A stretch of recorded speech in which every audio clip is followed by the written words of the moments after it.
Direito e Literatura está de volta, protagonismo judicial, este é o tema do programa de hoje. E aqui no estúdio os nossos convidados nos ajudam a entender mais sobre o assunto por meio da literatura. Diversos são os autores que retrataram a figura do juiz na história, desde Ésquilo, passando por Shakespeare, Tolstói, o André acabou de trazer o Tolstói, até chegar a Kafka, né? E há muitos outros exemplos. Eu vi que cada um dos três trouxe um caso interessante, né? Que o Tolstói, com essa questão de uma espécie de juiz modelo, que ao mesmo tempo faz deduções e faz induções, né?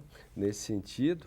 E o Gil Vicente, uma sátira que é característica do Gil Vicente, né, no Alto da Barca do Inferno, também ali já está a figura daquele juiz, o desembargador que E o engraçado é que tem 500 anos isso, né? Né? Tem 500 anos, gente.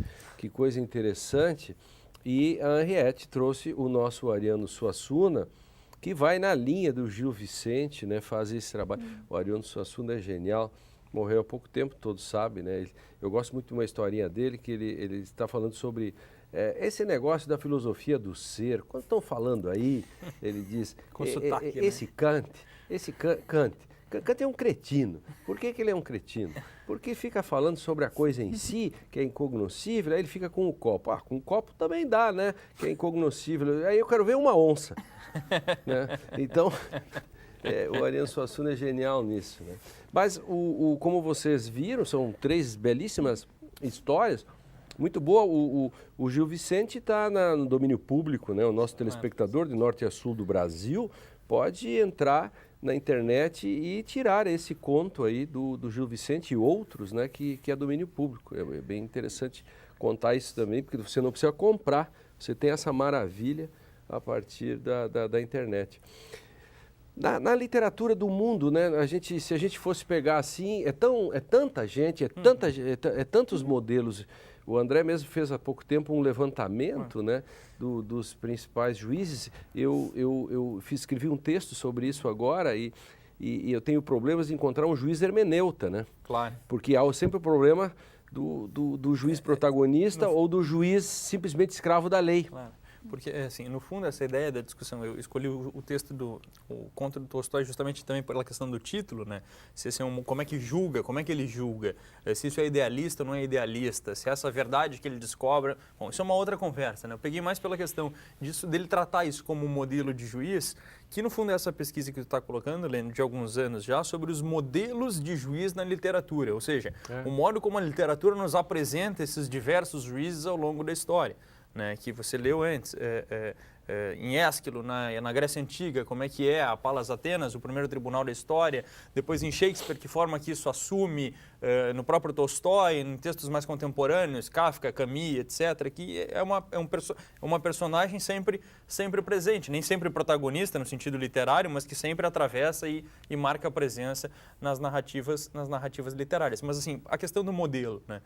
O François Hoste, que é um dos autores que trabalha bastante essa relação entre direito e literatura, tem um texto da década de 90 em que ele fala dos modelos de juiz a partir da mitologia, né? Você, inclusive, tem um texto que desconstrói isso. Então, a partir dessa ideia de modelos de juiz do François Hoste, com a literatura a gente fez uma espécie de inventário daqueles personagens, né, ligados à magistratura que aparecem na literatura. Isso claro. Tem, assim, é difícil encontrar um país ou um autor que não trabalha, um grande autor que não trabalhe isso em alguma medida, desde os clássicos até os mais contemporâneos. Esse texto que eu escrevi há algum tempo atrás são 10 críticas, 10 pontos de discordância com François Hoste. Ele está em 4 línguas, está em alemão, está em inglês, em espanhol e em português. Tentando para ver se ele pega por aí, né? Claro. Uma crítica, porque o Hoste escreveu esse texto e todo mundo ficou repetindo o texto e não houve contestação com isso, né? Mas, enfim, esses modelos você coloca assim, por exemplo, Ivan Ilitch. Ivan Ilitch é um outro juiz de Tolstói. É um outro juiz de Tolstói. Claro. Que é completamente diferente desse que eu apresentei. Exatamente. Né? Ele é um juiz que não se envolve com nada, um juiz asséptico. né, que não se mistura. E paradoxalmente, quando está morrendo, ele quer que o médico cuide dele, né? Que o médico não seja que nem ele como juiz. É interessante a gente pensar o seguinte, do ponto de vista literário, né? Nós vamos ter na cultura judaico-cristã um deslizamento desse juiz e desse juízo que é Deus, né, para um juiz terreno. Isso, de certa forma, também vai aparecer lá na Oresteia, né? Aquilo que antes era da ordem, aquele julgamento que antes era da ordem do divino, passa a ser da ordem do terreno. Que vira o tribunal do júri. Que vira julgado o tribunal pelos pares júri, e não mais pelos deuses. Que nós vamos ver no terceiro volume da trilogia. No entanto, ela vai se aprimorando. Assim como todo protagonista, como a gente pode dizer assim, na literatura ocidental, o protagonista sofre um processo de adensamento e de complexidade psicológica, nós também vamos encontrar isso nessas personagens que são juízes.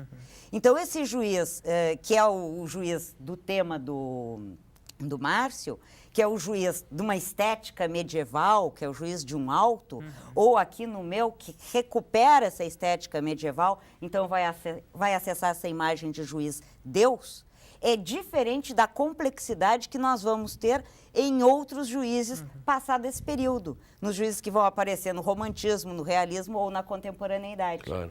Que eles são mais investidos de carne, eles são mais investidos de complexidade psicológica, de dramas humanos. A figura do juiz, na verdade, Henriette, nisso que tu estás dizendo, Márcio, ele começa a surgir no final do século XIX. Do juiz nesse sentido, do deslizamento em que ele se torna carne, em que ele decide, digamos, por ele já, aí começa a questão da consciência, etc., superando, digamos, aquilo que poderia se colocar como alguém assujeitado a uma dada estrutura, né?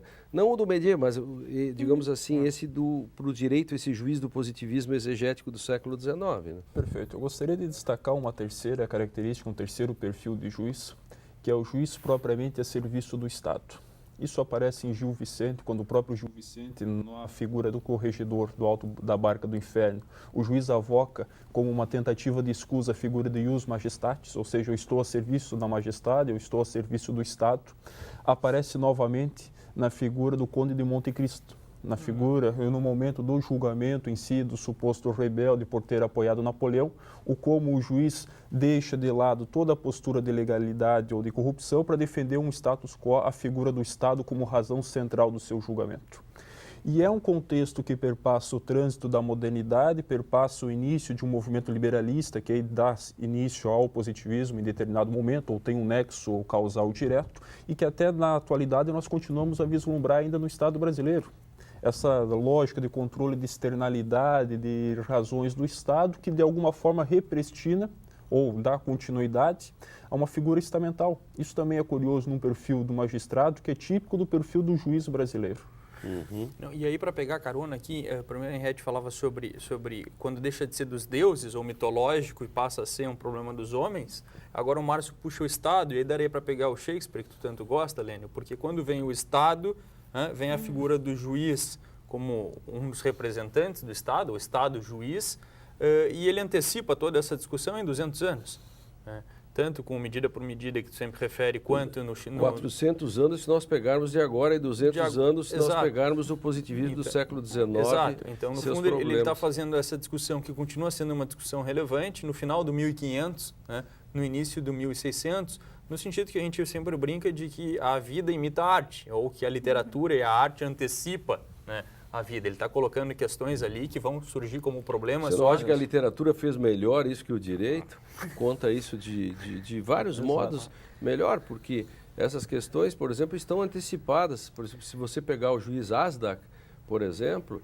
que talvez seja o último, o último autor mais contemporâneo que tenha tratado um problema desses. Não sei, depois do Brecht, que desenvolveu isso assim, de modo que não seja tão... Nós temos o Coetzee com A Espera dos Bárbaros, né? Enfim, também temos a figura de um juiz, de um magistrado. E é interessante que o século XX vai trazer a jurisprudência dos interesses, que é uma tentativa de liberação do positivismo exegético, depois a jurisprudência dos valores, a escola do direito livre no meio disso, e tudo isso... Tudo está representado de alguma maneira. Isto.